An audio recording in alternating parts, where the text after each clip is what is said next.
All right. So today is November the 18th, uh, third last week of school. So your assignment 3 should be in. Assignment 4 and tutorials 8 and 9 have been released. Tutorial 10 is still outstanding. It is quite a busy week for me. I hope to get it out by the end of the week. But I also have to write, an exam, so probably this week. But anyway, I think that about covers it. But any questions? Okay. Last class, we were talking about operator overloading. And in particular, we were looking at this arrow operator and also um, the dereference operator. Because essentially, we wanted to write a smart pointer. And a smart pointer is, of course, just something, it's a class, but it behaves like a pointer, and I can use it to, in this case, point at a time object that is allocated on the heap, and then have it automatically delete it for me, right? So that's, right. So, um, of course, I want this SP variable to behave like a pointer. So here I have overridden my arrow operator, whatever. Wrote a function for this arrow operator just to demonstrate what the particulars of this, right? So it's not super useful in my time class. However, one thing to note is that the operator is in some sense something that operates on a pointer, and it returns, well, actually, it returns a pointer. And as it turns out, the compiler is going to take care of all of the details of that, right? So it's going to dig down. So the rule is this returns either a pointer or some other type that has implemented this arrow operator. And then the compiler is going to dig down until eventually it gets to a pointer. And then that pointer is going to call the arrow operator on it, which is, the operating system or the compile time, the compiler's, sort of function that it's going to use on a pointer. Regardless, the rule is return a pointer. So that's what we're going to do. But we're not going to do that in the time class. Oh yeah, incidentally, I'm trying out a different IDE. This is called Zed. I don't know. It was just some random recommendation on the internet, and I thought I'd try it because Visual Studio Code lately, I can't even see what I'm typing for all of the help that it's giving me to autocomplete, right? So it pops up these big windows, and then like it's really, I'm sure there's ways to shut it off, but you know, sort of the classic Microsoft software loop is starts out with a very good product, gets bloated, and then you move on to something else. But anyway, so I'm going to try out this Zed. I noticed that the errors it give are slightly different. Sometimes they manifest themselves differently. So that's kind of a good thing, though, because it's going to, I've gotten to the point on VS Code where I kind of spot the errors right away. But here we're going to have to think about them a little bit and track them down, which would be a good exercise. Okay, so smart pointer, we want to be able to do this. Well, this, for any object, should call the constructor, right? This is an implicit call to the constructor. So we are going to allow the implicit call to the constructor, and it's going to take a time object, a time pointer as an argument. And I don't want to give it a default value because I actually do want to make sure that I initialize it with a time pointer, just to keep my life simple. This smart pointer is going to also keep track of a time pointer, t. So here, okay, so now my smart pointer, if I go back here, well, this, whatever it does in the background to keep track of this, it's not always the fastest at it, but this does seem to work. And so, yeah, we made a time object, we set the time to 10, 10, 10. We printed out the time object, and then we executed this line, which didn't do anything really, but it didn't produce an error. So far, so good. What we want to do is something like this.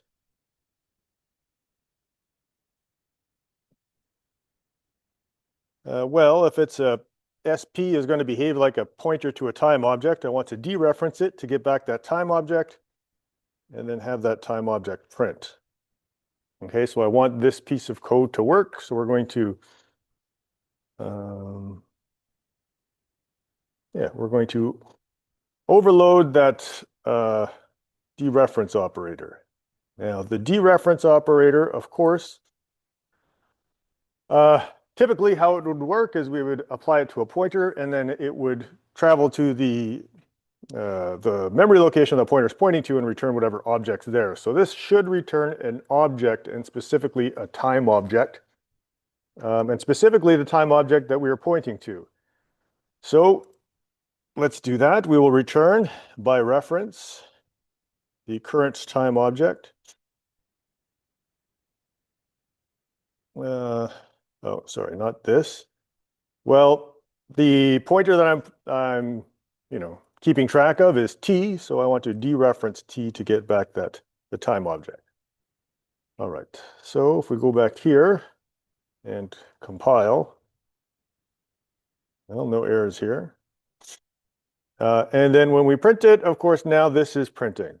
I'm assuming I've saved correctly. Yeah. All right.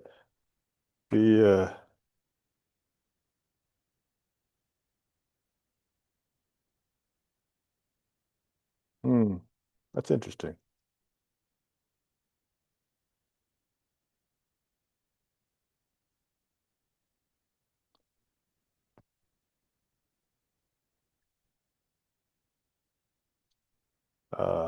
I'm not sure what that error is indicating, but it does run correctly. So I'm thinking it's just a problem with the language server.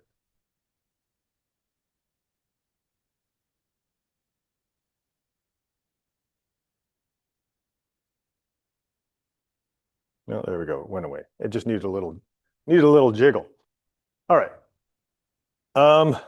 Also, we want to be able to print it like this. There is a print function. It takes an output stream, so we'll send it cout. Yeah, I believe actually. Yeah, that's correct. So our print object takes an output stream. Yeah, the other little, so there's, a couple of, I suppose, personality quirks to this IDE. One of them is that if you're running this on VS Code, it is actually pretty good at parsing this in context, right? So what does that mean? Well, it means I don't really compile a header file by itself. Header file is included in another file, in this case main, and that main will provide the context. So, right, I include input output stream. I have using namespace standard. I've scoped in the standard namespace, and that is the context that exists when I then try to read time.h, right? So if I wanted these errors to go away, I could explicitly put them here, and then it should, yeah, then those go away. VS Code is good at spotting stuff like that. But, yeah. Do that because that way, like, it checks like the files like by themselves or as like standalone as possible. We think they're like more portable.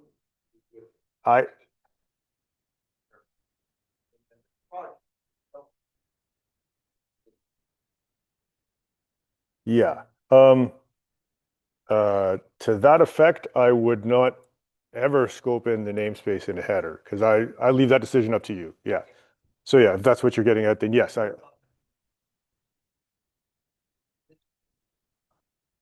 dependent on putting this file in the main.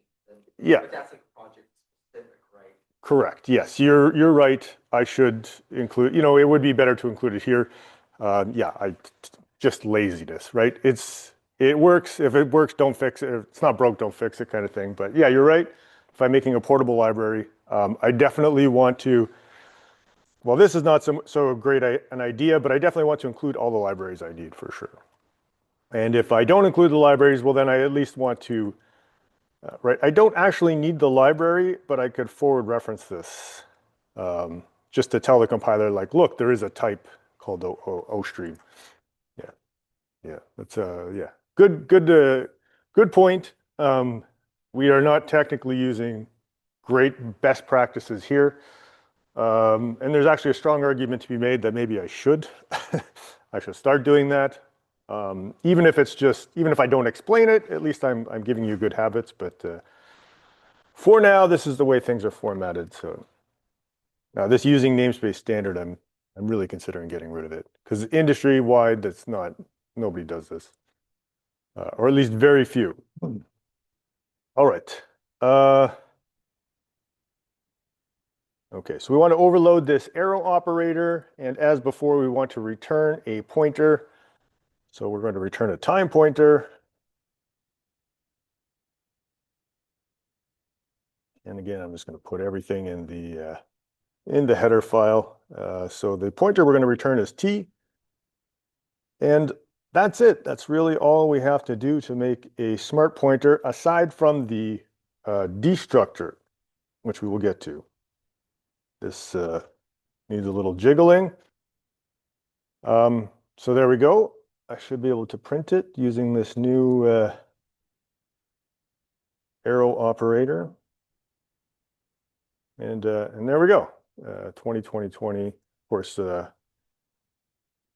no end line, so I get everything is jammed on the line after it, but it did work.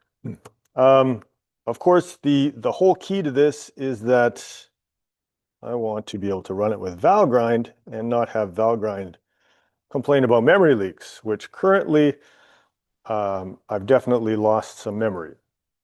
So I want this to be deleted automatically. So, in some sense, the most important part is that I remember to delete it.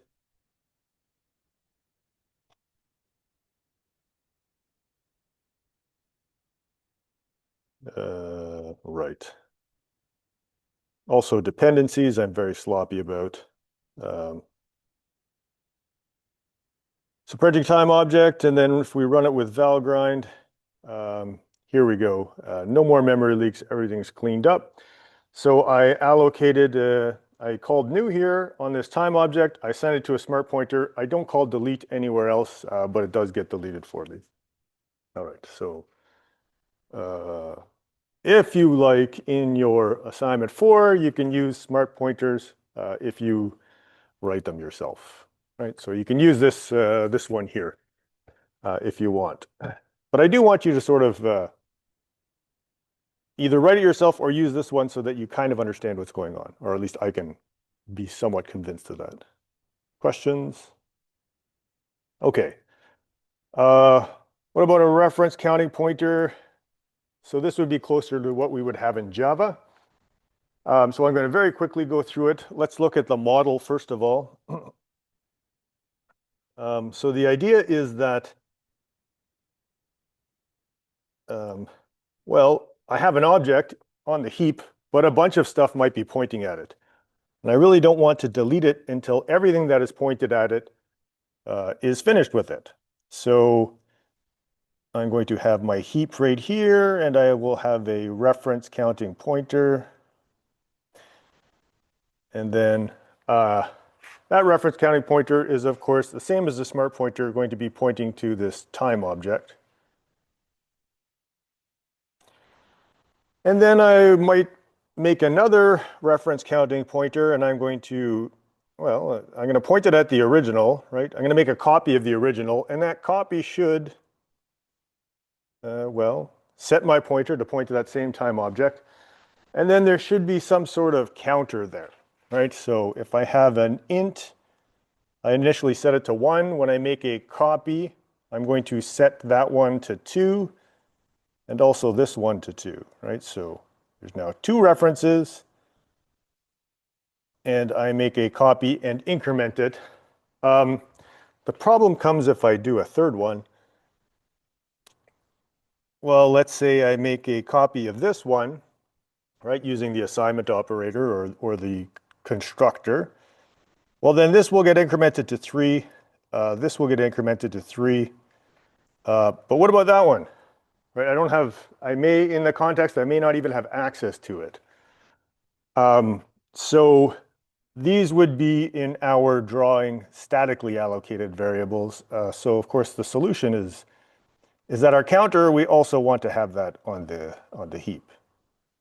So then when we increment it, it's a shared variable by all of our reference counting pointers. And then at some point, right, I start deleting my pointers. So this one gets deleted. I check this value. It is not yet 0 or it's not yet 1. So I decrement it down to 2, and then I delete this one, and this gets decremented down to 1. And then finally, when I delete this one, this gets decremented down to 0, and if that happens, then I'm going to delete everything on the heap. All right, so that's reference counting pointers. We're not going to implement everything because the assignment operator is a little more complex than that, I guess. But so the first time we assign something to our reference counting pointer, and we want down here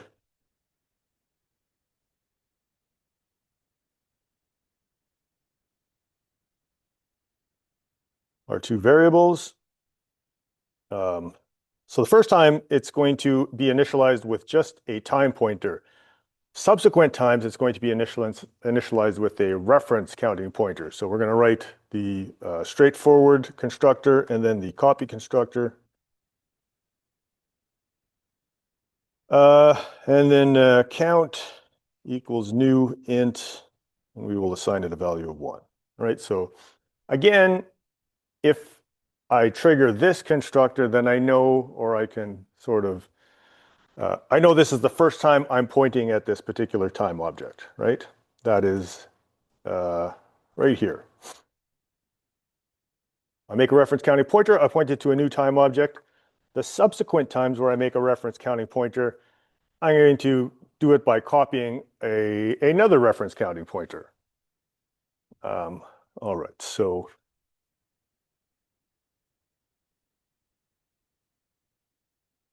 maybe we won't go through all of them, but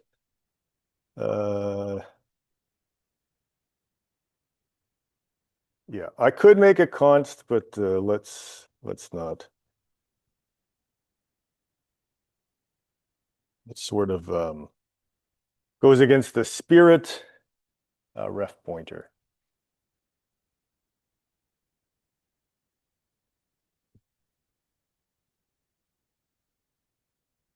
Okay, so then, well, count equals ref dot count.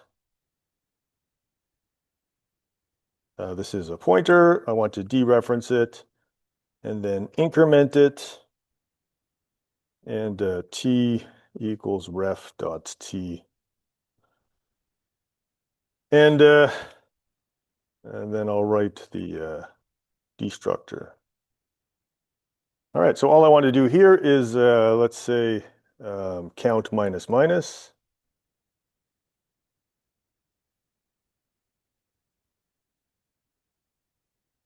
Okay, so that's going to decrement everybody's count variable that's currently pointing to it. If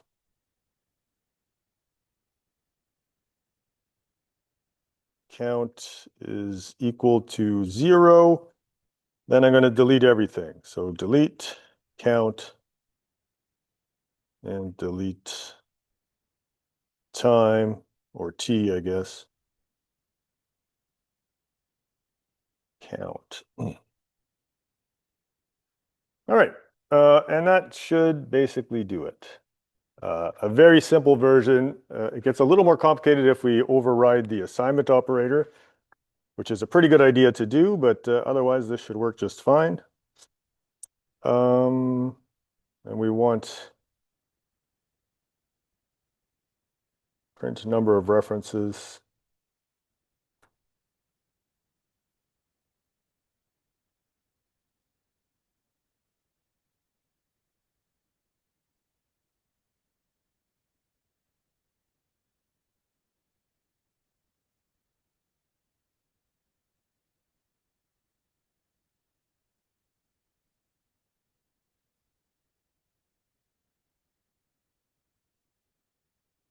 Just so we can make sure that it's printing the correct stuff. Print num references.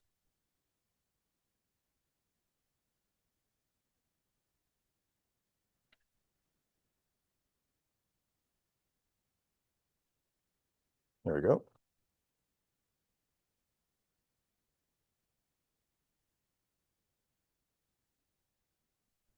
All right, so number of references, it's a little hard to read, but number of references is 3 for all reference counting pointers. At the end, everything is deleted, the count variable and the time pointer. All right, questions? All right, so that's a very simple version. If you write the assignment operator, I'll leave that as an exercise for you, because now you are currently pointing to something, but now you're going to point to something different. So you have to decrement that count and then check. Maybe you have to delete that thing. And then you have to,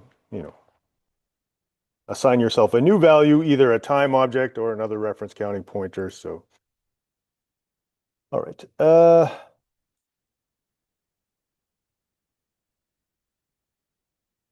Okay, so that brings us to templates. Before we do that, there is a woo clap based on operator overloading that we'll go through.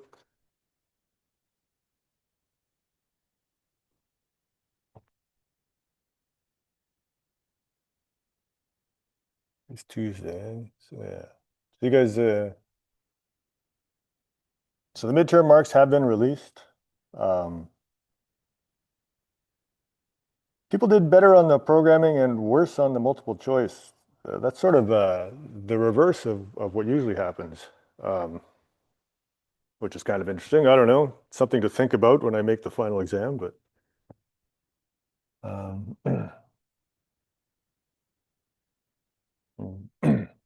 All right. And by you guys, I mean both sections, weirdly enough. I don't know. When should an object be returned from a function by value? All right, so when we overload operators, the return type is fairly important. The general rule of thumb is return by reference. If you don't know what you should do, then probably you want to return by reference. If you're returning by value, you should be certain that you want to do that. But there are places where it should happen.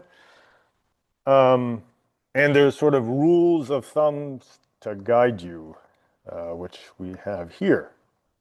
These might be sort of just little rules to help you remember if you should return by reference or by value.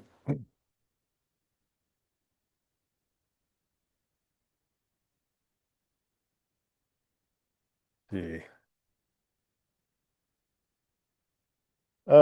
Yeah, so we return from a const function. Well, we can return a reference from a const function. You have to return a const reference, but it can be done. But that's a good guess. When returning this, well, no, you can return this by reference. It is number 3. If you allocate a temporary object in a function, then you basically have to return that by value. And I say have to because, of course, the compiler will only give you a warning. And then if you run it, you'll probably get a seg fault, but the compiler won't stop you from doing it. But you shouldn't, really. If you allocate a temporary object, you want to return by value because you want to make sure a copy of that is made. So yeah. Which of these operators for the time class should return a time object by reference? Select all that apply. So return type is time ampersand.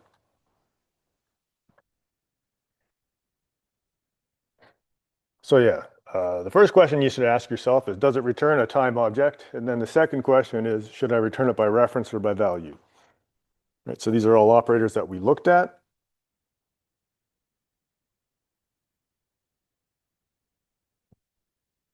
And yeah, so plus equals, right? We want to enable chaining of these different operations. So we should return the thing that we were operating on. And so this is a member function, and we add some time to some other time, and then we want to return that time object. And here you want to return by reference, because, well, we're returning the thing that we changed, so that maybe we can make other changes to it. The plus operator, it is a binary operator. It has two operands, and neither of them should be changed, right? So when I add two things together, if I add two variables together, those variables should not be changed, but I should return a new value that is the sum of those two variables. So here you want to return by value. So this is returned by reference. This is returned by value. This one here, I actually want to return an OStream object and not a time object. This one here, I do want to return a time object, and it should be returned by reference. This is, well, this function signature. It's a unary operator, but it takes an int, which means that, well, this is a dummy parameter. So this is a member function, and because I have a dummy operator, a dummy int, that means it's a postscript operator, which means that I want to change the current thing, but before I do that, I want to make a copy of it, increment the current thing, and return the copy. So that's going to be returned by value, because I have to make a temporary object there. So yeah, it should be 1 and 2 should be the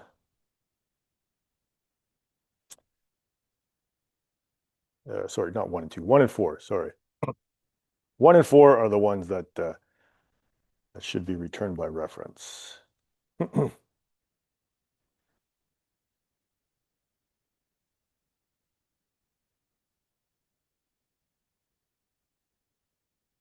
Okay, so this one we have, well, we've overloaded the equality operator with 3 different functions, and then we call the equality operator here. And so which one of those 3 functions is it going to call? 1, 2, or 3, right? And these are just function signatures or prototypes or whatever you want to call them. But you know, assuming there is a valid implementation somewhere, one of these should get called. And so yeah, let's walk through this. This is overloaded as a global function, so each operand is passed in explicitly. That means the left-hand side operand is an int, and the right-hand side operand is a time object. And here, well, the left-hand side operand is a time object, and the right-hand side operand is an int. So it is not number 1.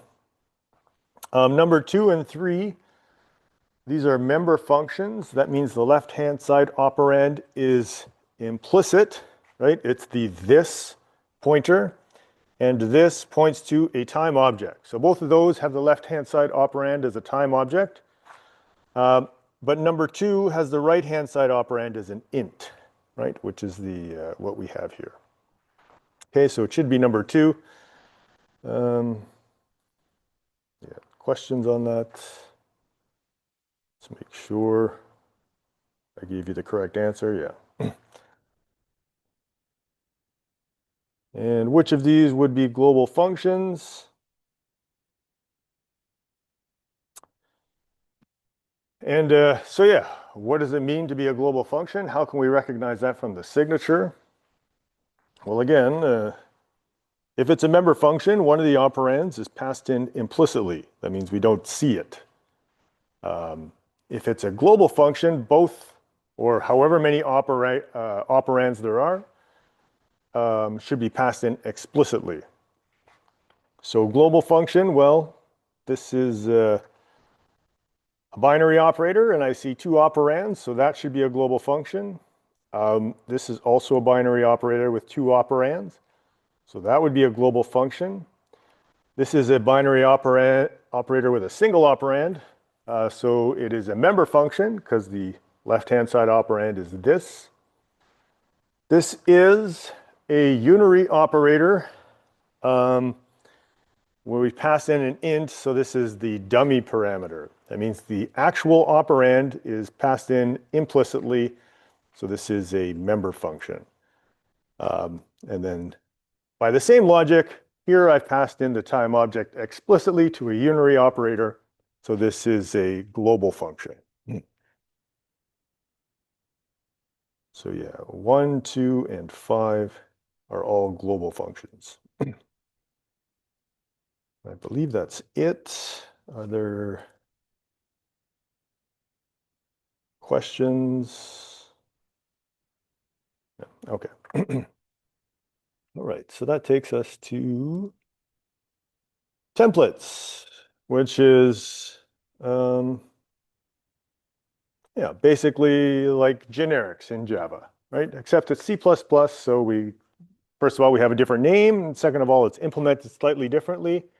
And like a lot of things in C++, it's really implemented in a very simple manner, very straightforward manner. It doesn't try to do clever things. It lets you do clever things if you like. So we're going to look at two main types of templates, function templates and class templates. And then we will we'll start looking at the standard template library.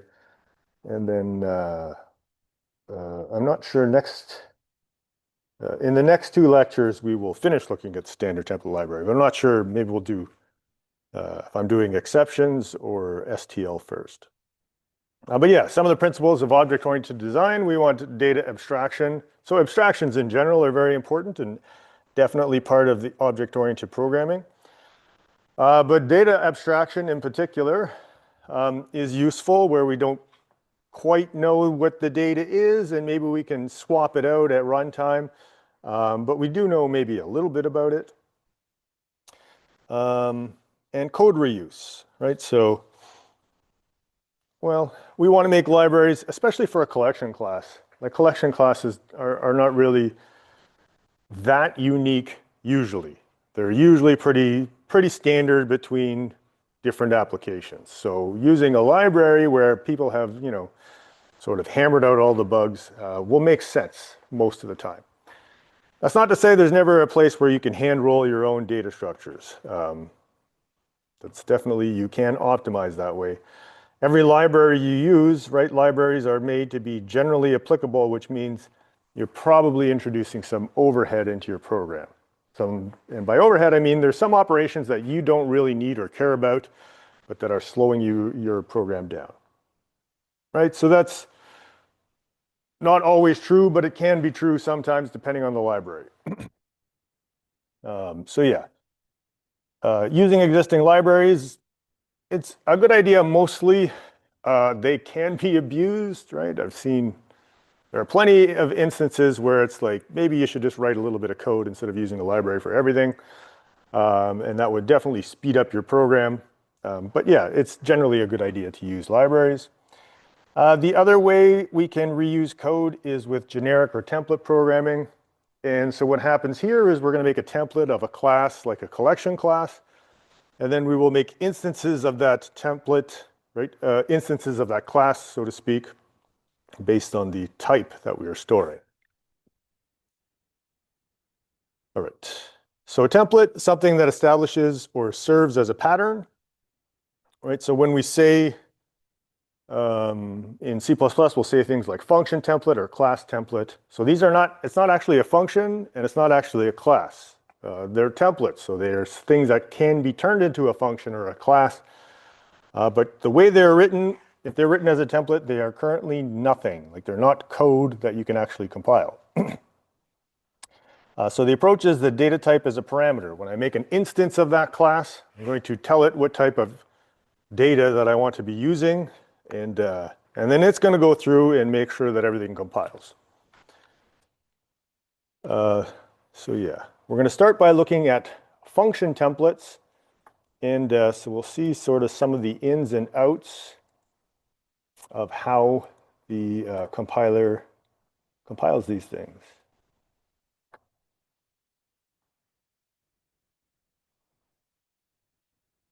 Yeah, we're section B, right?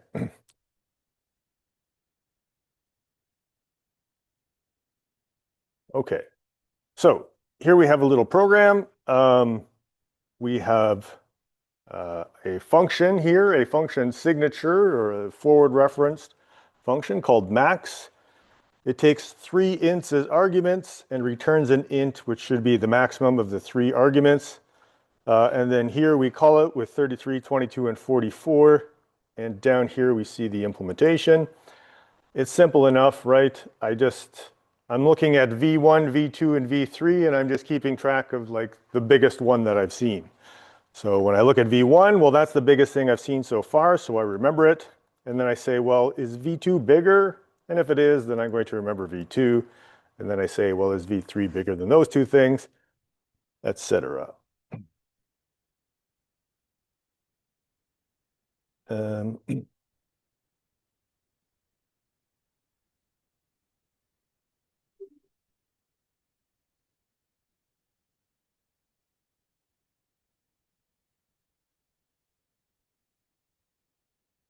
Okay, so the maximum int out of 33, 22, and 44 is 44. Okay, well, that's great. Let's say I wanted to do the same thing, but I want to use it for floats. Well, the thing about floats is, I mean, they are numbers, and so you would expect them to behave the same, but they are not the same type, right? Which means that, well, I can't actually reuse this function. So what I'm going to do is I'm going to say, well, let's write a new function. It's going to have nearly the same signature. I'm going to copy and paste this function declaration, and then I'm going to run find replace on int and change them all into floats. And then I'm going to do the same thing for the implementation. Copy, paste, and then find and replace. And as it turns out, the rest of the logic does not have to be changed at all, right? So we still have an assignment operator for floats. We can still use the greater than operator for floats, and all the logic stays the same. So it's just really turning ints into floats, and then I can run it again.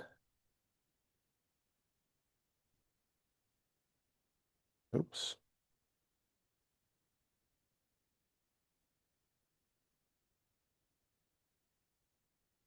All right, my max float is 22. That does make sense. Okay, good. And I can also, right, if I was really, well, if we look, I could do the same thing with characters, because characters are in some sense just an 8-bit int, right? So I can do something like A, B, C. But the problem is, again, C++ is strongly typed. So even though they are sort of ints, I mean, I could cast them to ints actually if I wanted to. I could do stuff like that. But let's say I just want to run it just on characters. Well, then I kind of have to do the same thing again. I have to do this copy, paste, find, replace. But none of the logic is going to change, right? I can still compare characters using the greater than operator, and I can still assign them using the assignment operator. What's more, this is getting tedious, so let's do something different. I'm going to say, well, since I have so many different types that will work in here, I'm just going to make a class template instead, right? So I'm going to use the template keyword, the angle brackets, class, and then in this case, a variable t or a type t. And then I'm going to put my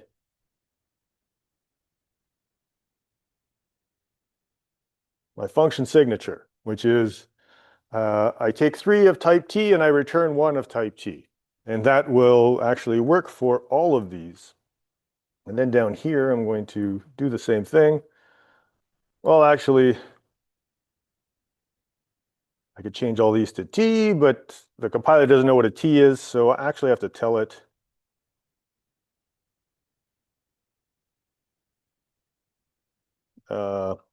this implementation is also a template, right? So here the declaration was a template. Down here, the implementation is a template. So now if we run our code, 44 is the max int, that's correct. 22 is the max float, also correct. C is the maximum of these characters, that is also correct. So I got, in some sense, 3 functions in one, but that's not what really happened. What really happened is the compiler said, well, when it came across this function, it went looking for the int, the max with the 3 ints, but it didn't find it. But what it did find is something with a similar pattern, right? A template. And if you replace the t's with ints, then suddenly this function call makes sense, right? So it takes this, it copies, it pastes it, it does a find replace on t, replaces them with int, and now I have a valid function declaration, the same as I did before.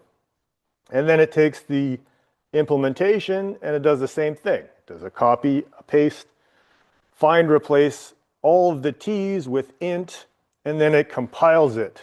And if this compiles, then you're good to go, right? If it doesn't compile, well, then you got problems, as we'll see.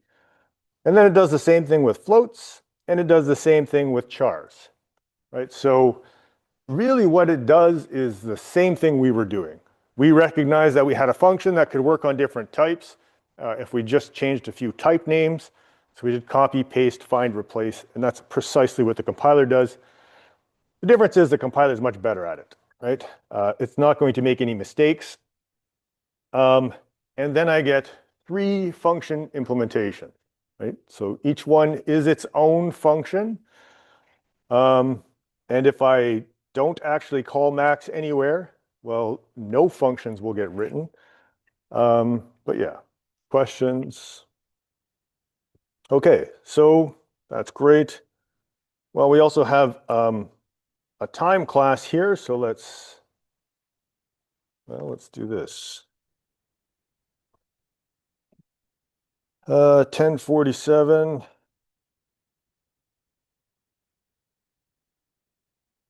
Oops. I actually would like a variable name there. C.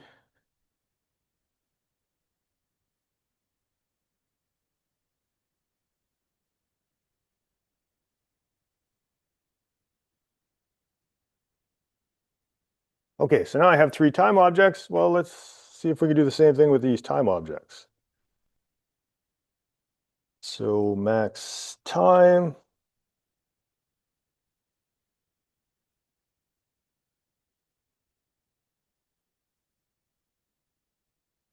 All right. Well, you can see actually it is warning me here that this may not work as well as I think. But let's give it a try just to see what happens. And there we go. So I have a bunch of, and this probably goes on for quite some time. So it's really looking for anything at all that it can do to make this work, right? Which when it comes to operators, when you're overloading operators, it can look in a lot of places because there's a lot of things that can be compared using this greater than. So what it's trying to do is it did a copy, paste, find, replace, t with time, and then this worked just fine, but this, it said, well, actually I can't compare 2 time objects. So then it tries to convert these into some other objects using all kinds of, using the constructors implicitly and whatever it can think. Well, there is one solution to this. I can just make sure we have an operator that works.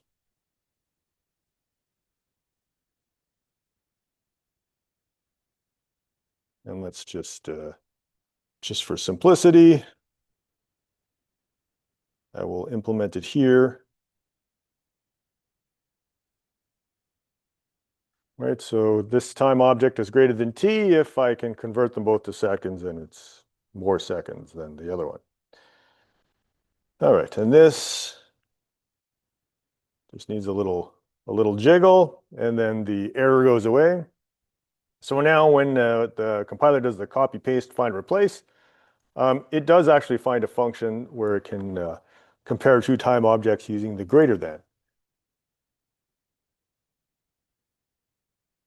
And there we have it. 114745 is, I believe, the greatest time object. Okay, so yeah, the compiler does not think too hard. All it does, copy, paste, find, replace, try to compile it. If it compiles, you're good. If it doesn't compile, well, then it won't compile any of your code. Questions? Okay.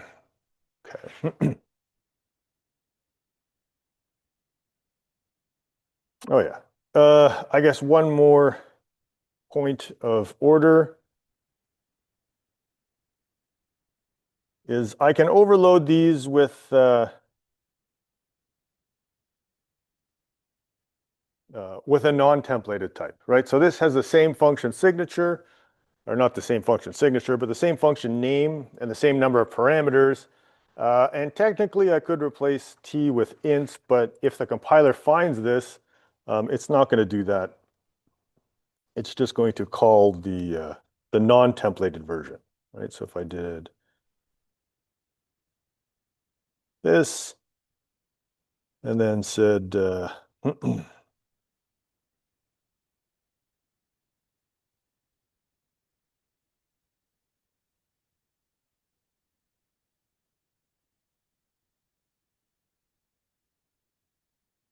So for the first one, for ints, it just selects the one that already exists, and then for floats, characters, and the time objects, it uses the template. All right.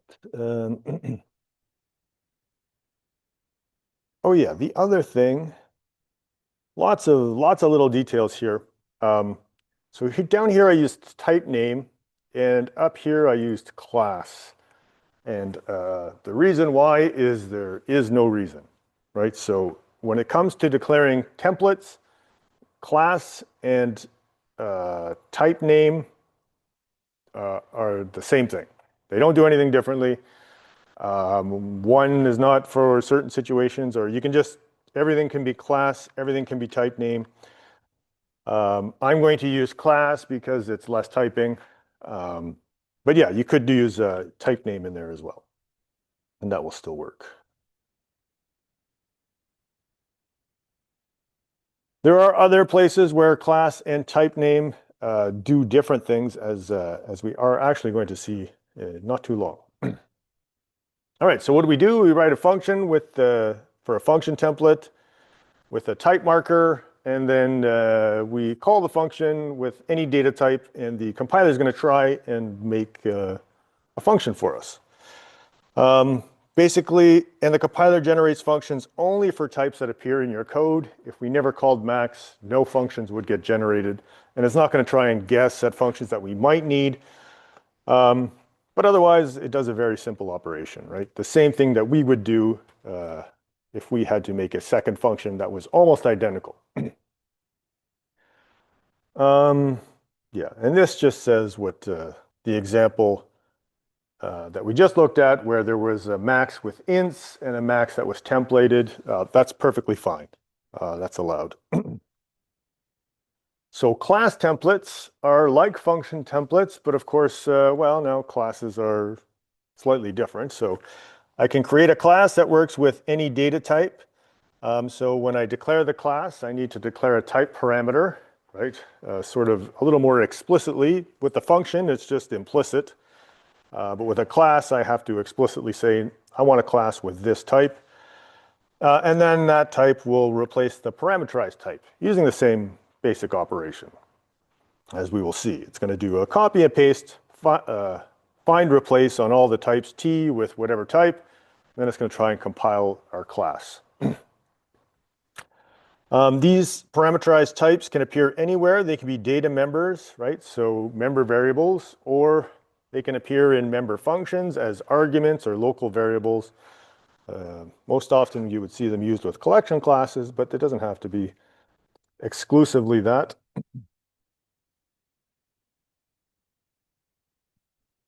All right, so here we have a class book, and yeah, I'm not going to worry about it. I explained all these already, so this is fine. Whatever the language server or whatever's running in the background here is just not quite as good as VS Code's. But yeah, this is a book class. We have a title, an author, and some ID variables, and then we can print them and make a list of them. So we're going to make a list. In this case, it's a singly linked list. We've overloaded an operator here, but basically this is a singly linked list class with all of the implementation. So we're going to change this into a templated class. It's not that difficult, but I chose singly linked list because on your assignment, you're going to do that within array-backed list, which is arguably a little bit easier, but neither of them is too difficult. Okay, so currently list just stores book pointers. And so let's run our code and make sure that works. So we're going to make 4 books. We're going to add them all to our list. Then we're going to print them out.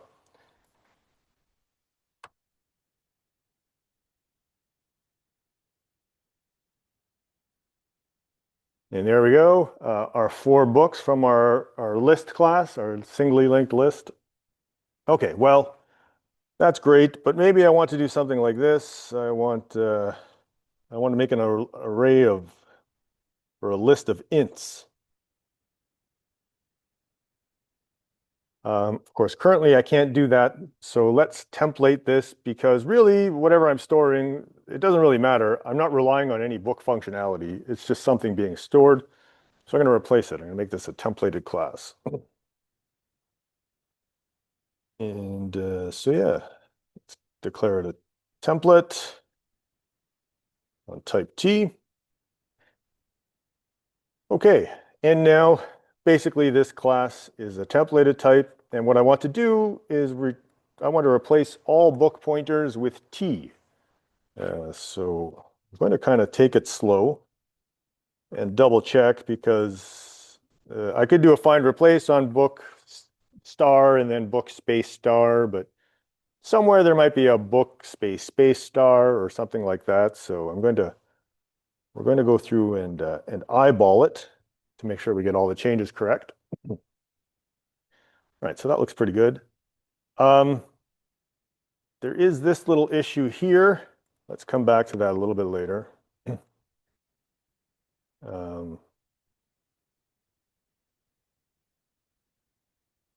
So yeah, we'll comment that out for now. We'll just do the straightforward implementations.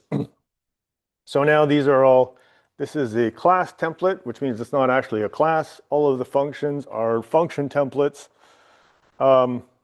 And what that means is that, well, you can see here I got an error because, first of all, the compiler doesn't know what a list is anymore. It needs a type here. So it knows what a list of some type is. Well, specifically, since I don't have a prototype of list ints, I'm going to make this a template as well.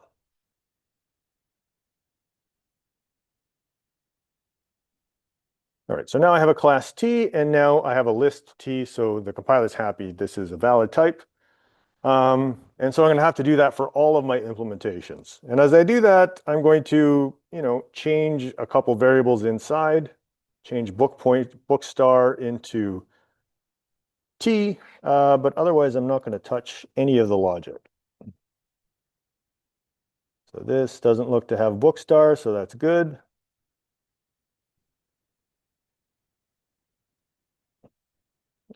Nothing I need to change in here. This has book star.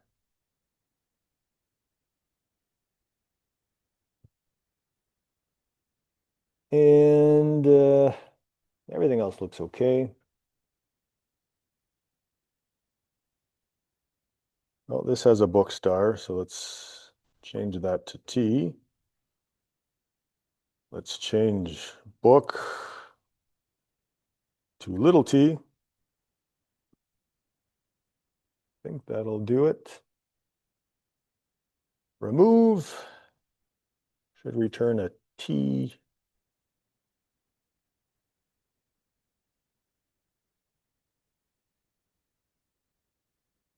Return book. This should be T.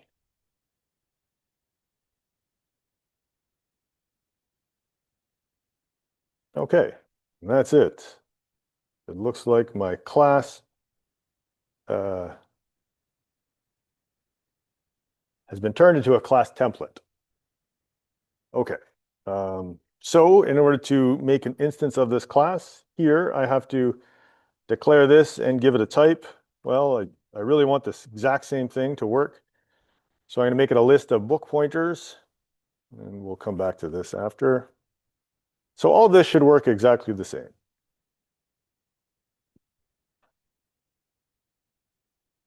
And there we go. There's our list of books. Oh, wonderful. We can also make a list of ints. And here we try to print it out using the stream insertion operator on our list. Of course, I commented all that out. So let's go back and fix that so we can make sure that our list prints out, our list of ints prints out correctly. So I'm going to uncomment this. That's the implementation. We'll come back to that. See, there's an error there. We'll uncomment the friend. This is not giving me any errors, but it kind of should. So this is, in some sense, a function prototype, right? It's like a forward reference of this function. It's a weak forward reference, but still it's going to work for us. But we want it to work on any type, right? So not just a list. We actually, well, we want this to be a template as well. Now, if I do this and use the same variable name that I used here, you're going to see that it's complaining.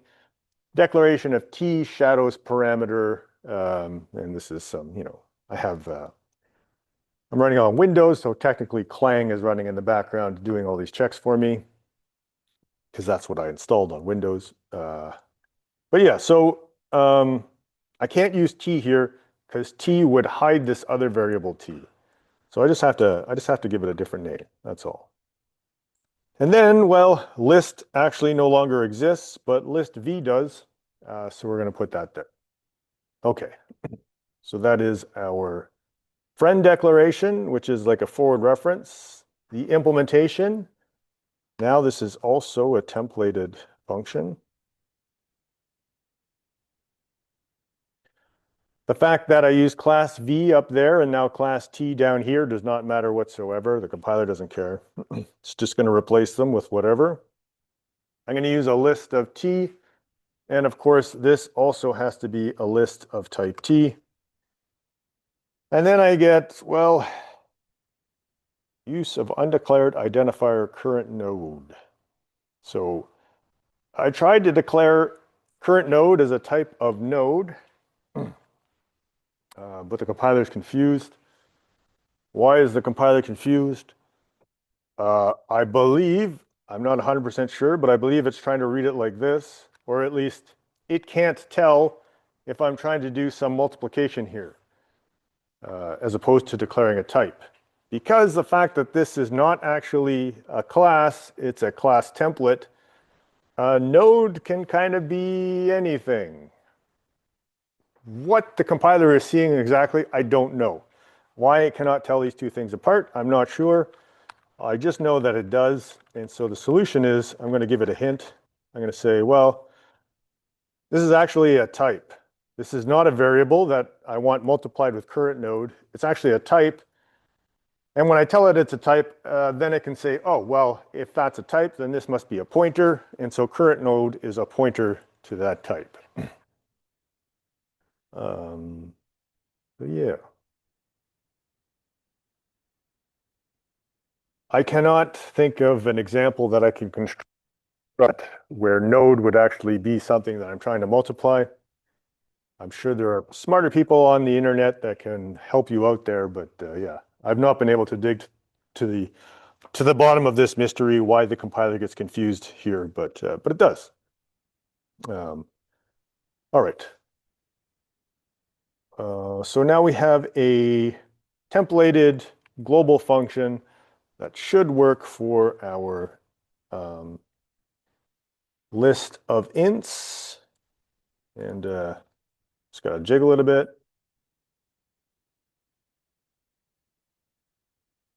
And there we go. Our books still print out our list of ints 0 to 4. That's what we added up here.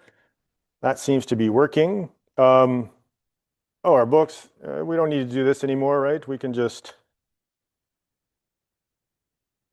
say do something like this. List books. There we go. And so let's run that. And there's our list of books. It looks suspiciously like a list of memory locations because, well, actually it is, right? If I look at how this is implemented, well, I'm just printing out whatever the data happens to be. In this case, it's a book pointer. And a book pointer is just a memory address. And I'm basically making assumptions here that, well, first of all, I'm making an assumption that whatever data this is, it's overloaded this stream insertion operator, which might be dangerous. I could change it. I could dereference this. But, oh, I got problem now. Problems, or one problem, I guess. When I try to compile that with an int, when the compiler does the copy, paste, find, replace, and replaces this with int, well, now this dereference is meaningless, or it's actually a syntax error. So you have to be careful if you're doing things like overloading the stream insertion operator. The temptation might be to make a bunch of assumptions about the type of data you're storing based on the type of data that you're storing. But if you're writing a general class that could store any type of data, then it's actually kind of dangerous to do this. Right? You don't know if the person has overloaded this stream insertion operator. And if they didn't, then it's not going to compile. Okay, so something to consider. We will see actually that the vector from the standard template library does not overload the stream insertion operator. It lets you do that, and we will see how to do that for concrete types a little bit later, but questions? Okay. All right, let's look at, we got like 15 minutes left. I think we can whiz through. Oh yeah, the other thing, so many details here. So you'll notice this is a header. Everything is in the header. And it wasn't just laziness in this case. If you guess laziness, you know, that's a very good guess. But in this case, actually, if I tried to put this in its own CC file, right? So I have my header. Let's say it's a templated class. I just keep the class declaration, and then in my list.cc, I decide to put all the implementations, and then I want to compile it, right, and link it later. So I'll do something like -c list.cc. Okay, so what's it going to compile to? Actually, we could, well, we don't have a list.cc. I could try and compile list.h. Yeah, there's some context missing.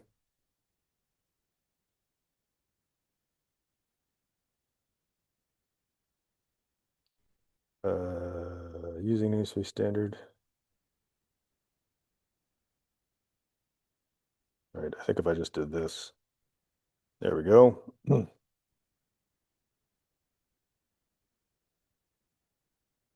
That's interesting.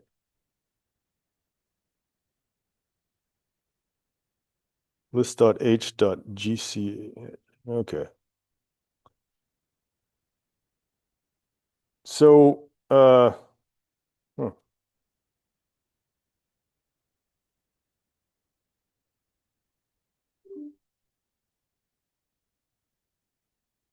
All right. Well, it compiled into something. But what it didn't compile into is, did I accidentally declare a class in here?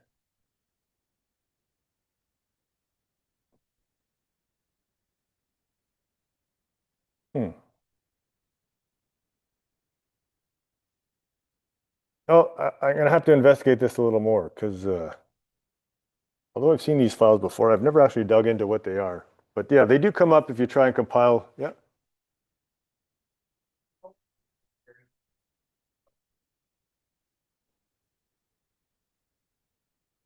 Yeah. Define bodies or other definitions outside of the declaration. Have them, if it's like a header only file, have them both like side by side, Like within the, that's fine. Yeah, I don't mind. Yeah, you might be right. Clang might be doing something.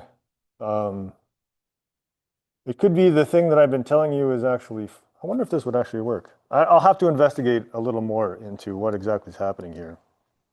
So it could be compiling it into an intermediate state that is, in some sense, ready to compile into it. Because really, I don't have a class, right? The problem with compiling this traditionally, if you're not using Clang here, but is there's no class here. There's just templates.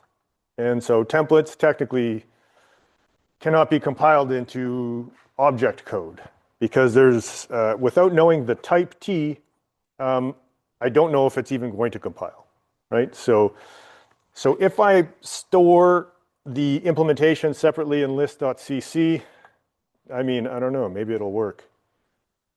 Maybe in these more modern versions of C++, it works. But traditionally, the problem is, of course, I try and compile it. I don't have a type, so I don't actually have any machine code that I can link. Whereas if I keep everything in the header, well, then I'm not compiling this separately. I'm compiling it with my, in this case, main.cc. And when I compile it with main.cc, I actually give it a type. And then the compiler can go back, create a class, and compile it for us. Right? So that's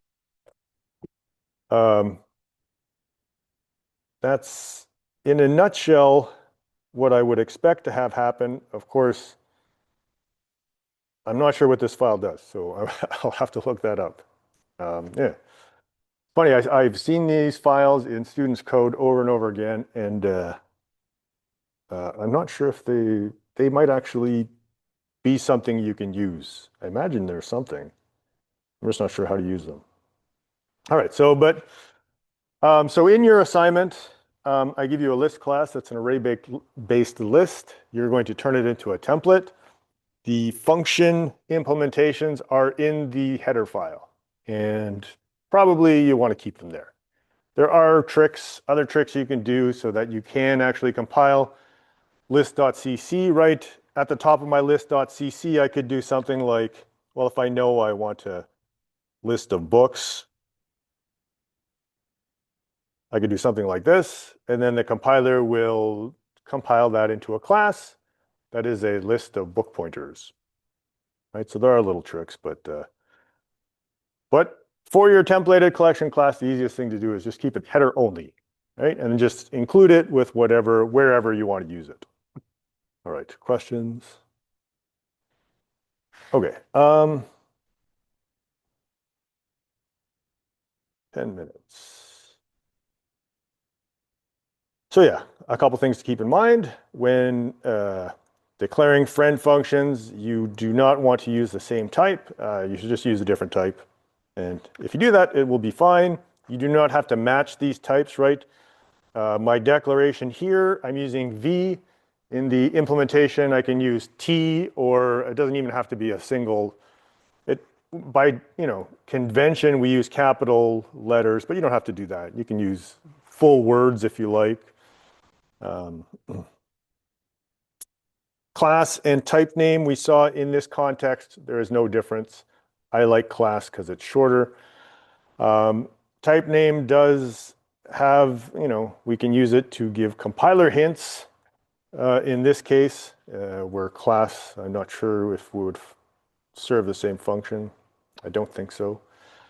All right, so what does the compiler do? When I declare a new class with a type, it creates an entirely new class for each data type. Right? So in this case, I have a list of ints and a list of books.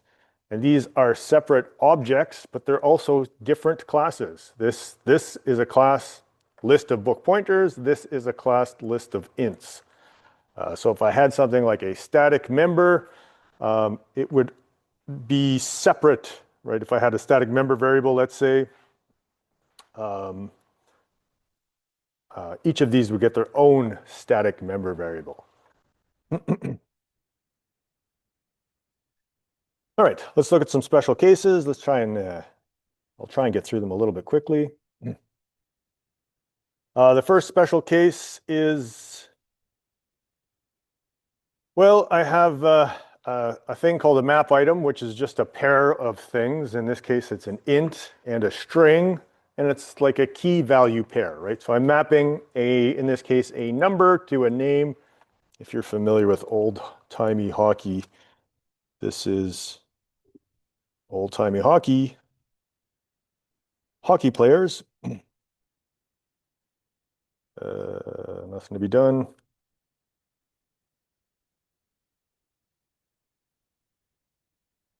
All right, so I make an array of map items. I set, each of those map items to be the key value pair. We can see here that this map item has a set function and two member variables, an int and a string.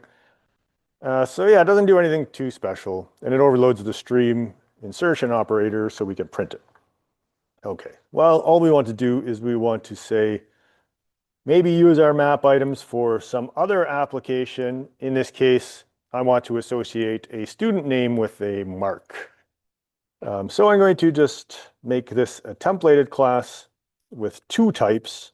And to do that, I just separate them by a comma. So K for key, V for value. And now my map item is a templated. It's now a template. This, I also want to make it a template. I am going to, like I said, it's a little dangerous to make assumptions, but we're going to make assumptions. Again, I cannot shadow, or I don't want to shadow K and V here, so I'm going to use A and B. And now my map item, well, there's no such thing as a map item anymore. There's only a map item on types. So there's a map item A, comma B. This will turn to K. This will turn to V.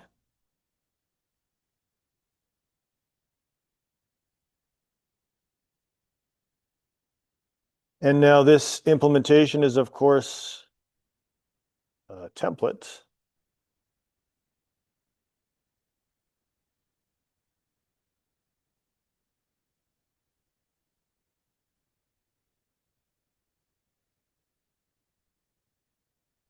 And this, there is no longer a map item class. There's only a map item with type parameters. Okay. Oh yeah, one more thing.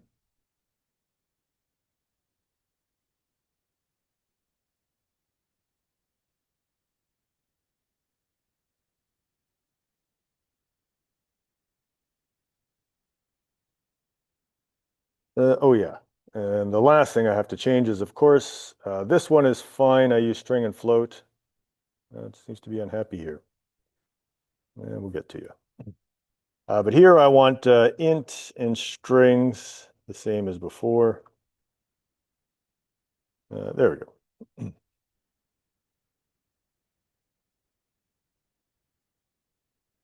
Okay, so we got our hockey players still work. Let's print these guys out.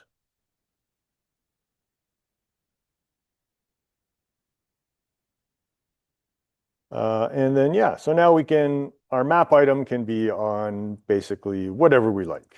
In this case, it's a string and a float. Up here, it's an int and a string, etc. Okay, questions? So yeah, multiple types. It's basically a parameter list separated by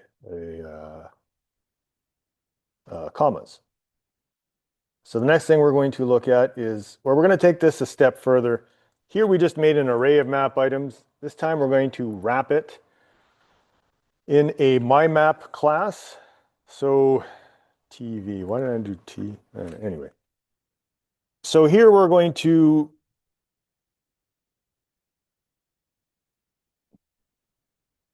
basically do the same thing. What do we call this? Array, maybe. And we did it a size capacity. Okay. All right. So not too much new to show you except for this. I have now a templated type within a templated type. And so these, of course, can be used anywhere, while they can also be used in my second contained templated type. All right, so that should work out just the same. I am going to cheat a little bit here to make things quick. Add, all right, I guess let's do add explicitly, void add.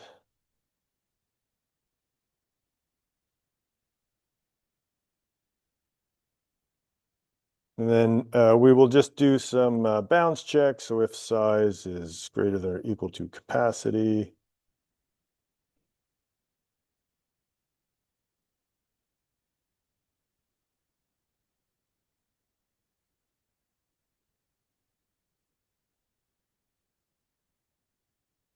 And then we will crash. Right, crashing is always never a bad idea. Oh yeah.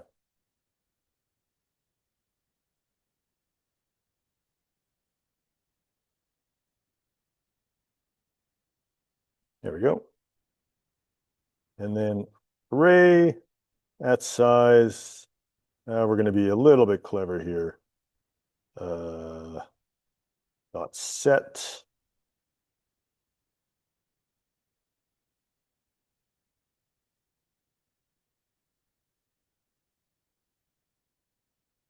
All right. So now this my map stuff should work. We've got 3 minutes left. So here, yeah, we should be able to print everything out, and well, with any luck, this will all just work. Good. There we go. Same thing, except we wrapped it in this. And then let's add a fifth player, Sue, to the team. And uh-oh, we're out of space. Okay. So, well, I want to, let's say that when I make a my map thing, I also want to be able to define exactly how many things I want to store. So I want to be able to do something like this. Like make a my map, but it should store at least 5 things. So I'm going to add a third parameter, and instead of a class or a type name, I'm going to add an int. And all right, well, that's going to change a lot of stuff. But the key is that so class is just another type, and int is also a type. And so I can make a template just with types, just with regular classes or primitives or whatever. Of course, in this case, I have to update all my template declarations.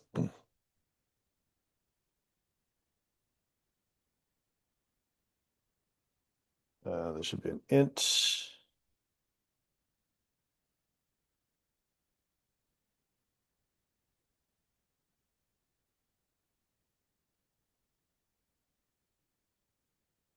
And then down here, that's my map item, my map. Oh, I changed the entirely wrong class. All right, well, whatever. Next class, I will go and change this one. So it doesn't really help to change map item and add an int, but my map class, I will add an int, and then we can use the int inside the functions to, for instance, declare that this has a specific size related to whatever this parameter is. Right, so basically we're going to do something like this. Of course, I have to change a bunch of other stuff when I do that, but so yeah, we'll see that next class. So yeah, that's it for today. I will see you guys on Thursday.